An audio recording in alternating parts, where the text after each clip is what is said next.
Ես այցելել եմ պարոն Հայրիկյանի առողջական վիճակին տեղեկանալու, քանի որ նախ հնարավոր չի, հետո ամեն մի այցելությունը նրա առողջական վիճակի վրա կազդի եւ ես չեմ թույլ տա ինձ, որ նրա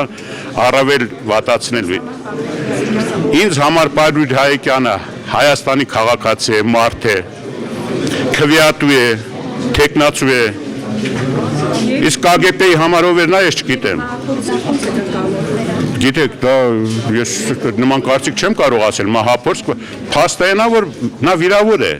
Իսկ արդյոք դա քաղաքական էր, ինչ էր, դա պատկան մարմիններ կան, թող զբաղվեն, իրենց ամեն մարդ իրեն գործ անի։ Ես մի բան գիտեմ, որ նա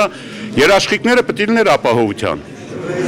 Ինչ հանգամանքներում է եղել, ես չգիտեմ, մինչև հիմա չի հայտարարվել, թե ինչ զենքից է նա ես ամբողջ գիշեր նստած եմ եղել էկրանի դեմ, շատ մտահոգ վիճակում։ Ես նման հայտարարություն չեմ լսել, որ ինչ զենքից եւ ինչ հեռավորությունից են նրան կրակել։